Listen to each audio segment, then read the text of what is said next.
3 साल 6 महीने बाद मार्वल आखिरकार अंततः देश में लौट आया है। आज 5 व्यक्तियों की 3 चमक की लहर आपके लिए लेकर आ रहा है। मैं पहले ही सबने इसे अनुभव किया है। ये सच में बहुत अच्छा है। और साधारण दर्शकों को कौन सी जानकारी होनी चाहिए ताकि वे इस फिल्म का अधिक जुड़ाव महसूस करते हुए आनंद ले सके। एक तो है मल्टीवर्स मार्वल के पहले 3 चरण, जो थानोस द्वारा अनंत पत्थरों को इकट्ठा करके जनसंख्या को सीमित करने का प्रयास और उसकी अनंत गाथा की कहानी बताते हैं। लेकिन चौथे चरण से शुरू होकर मार्वल फिल्मों के एकल ब्रह्मांड के दृष्टिकोण में पूरी तरह से बदलाव आएगा। आखिरकार असीमित अंतरिक्ष में अनगिनत विभिन्न भविष्य विद्यमान है और उन विभिन्न ब्रह्मांडों में मौजूद एक ही व्यक्ति को वेरिएंट कहा जाता है। जैसे स्कारलेट विच अपने दोनों बच्चों से मिलने के लिए दूसरे ब्रह्मांड में चली गई, जहां उसने अपने दूसरे रूप के वेरिएंट से मुलाकात की।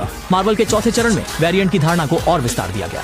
उदाहरण के लिए लोकी और अपने अलग संस्करण के साथ प्रेम और संघर्ष, डॉक्टर स्ट्रेंज का अपने ही बुरे संस्करण से भाग्यपूर्ण सामना, वांडा का खुद के परिवार के साथ संपूर्णता वाले संस्करण से पारस्परिक सांत्वना। निश्चित रूप से सबसे प्रसिद्ध है स्पाइडरमैन की 3 का 3 गुना पागलपन।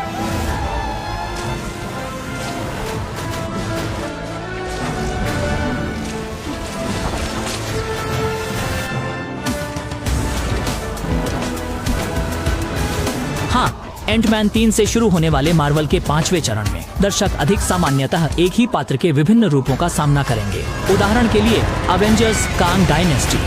यहाँ तक कि कुछ पहले से मर चुके पात्र भी बहु ब्रह्मांड के माध्यम से फिर से जीवित हो सकते हैं। आपको पता होना चाहिए कि अनगिनत ब्रह्मांडों के कुछ पृथ्वी में वे घटनाएं कभी नहीं हुई हैं जिन्हें हम मृत्यु मानते हैं।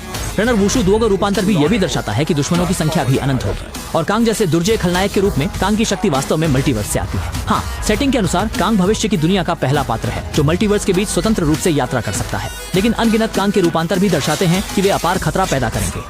असीमित युद्ध के अंत में, क्योंकि एक व्यक्ति जिसे शेष व्यक्ति के रूप में जाना जाता है, उसने इतिहास की कहानियां लिखकर निकाले गए वास्तविकता की सभी संभावनाओं को लिखकर बहुलता को एकीकृत किया और वह कहानी रेखा पहले 3 चरणों की असीमित गाथा है। हाँ, वह लेखक है जो सभी मौत की त्रासदियों के पीछे छिपा हुआ है। वह अनंत रत्न जिसे थैनोस ने जीवन को मिटाने के लिए उपयोग किया, उसके लिए बस दराज का सामान्य पत्थर है। 只是随着多元宇宙支柱生命的结束，无限的康再次放出，这才造就了一人3中的征服者。那么在最后，期待大家也能够跟我一样走进电影院观看这部惊爆的影片。